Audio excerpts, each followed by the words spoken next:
My name is Shannon Saltarelli. I am the Fundraising and Communication Specialist at Samaritan House Ministries, and I am joined today with Barbara Oct, who is our Executive Director at Samaritan House Ministries.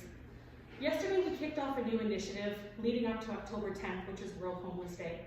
Each day we're going to be sharing posts and videos out of our Safe and Warm shelter.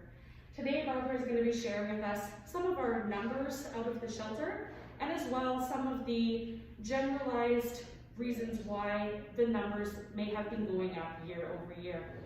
I'm going to step out of the frame so that Barbara can take off her face mask so we can hear her clearer. Thank you so much for watching. Thanks, Barbara. Thanks, Shannon. It's always a pleasure to work with Shannon. We're excited that she's part of our team. Numbers, okay. Remember way back when we were, I think Shannon had posted it actually at the beginning of this to tell you a little bit about our history, and we started off with about 57 clients. And we have slowly been climbing. I think over the course of years we maybe went to 120, and then we went up to another 154. And I think this past year we are now at 166, and I just did something, I think, with HIFIS, because that's a program that we work with, and so we can get good stats. I think from November 1st last year to present, as of Friday, which I think was the 25th of September, there was 170 clients that have accessed our service, including through the summertime. And so they have been steadily climbing the numbers, and so there is a need. There is a need to keep people safe and warm, and that's what we like to do, is help people in need, whatever that need is.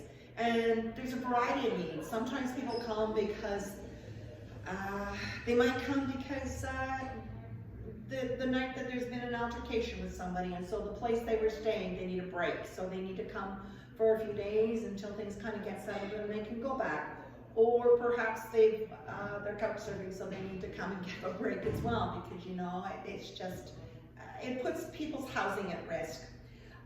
People come from the north sometimes if they need to come in for medical, so a medical van will bring them in, or a family friend or member or whatever, and sometimes they have to stay a bit longer than the people that drove them in can accommodate, so the accommodations or the transportation goes back and they stay with us for a while, and then transportation comes and they go.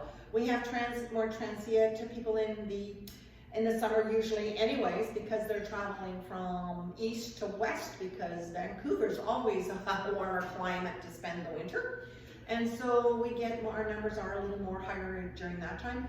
And you know what, they just have always been in our community. And I know it's not a topic that everyone wants to look at, or that it's, they're a vulnerable population, they're homeless, and they have camps in the summer. They have generally been able to manage, but our winter months have been a bit harsh, and so they need a safe and warm place to be. We have built community here, and that's the word I hear a lot, that our clients tell us. It's like we can come home. We have supper here, we have activities here, we have many service providers that come in. I think Heather, who is our site supervisor, is going to talk to you a little bit about that on another day. So the resources that we have, but mostly trust, community, friendship, those are all the words that we hear from the people. I mean, you can't, it's just wonderful. And they just know that this is a safe and warm place to be. So as long as there's a need, we will be here to help those in need. And yeah, so thank you to everyone that has supported us. Thank you to the funders that have stepped up and supported us through this pandemic. It's been challenging, but our numbers have just identified there's a need, and we've met it, but not without your help. So thank you.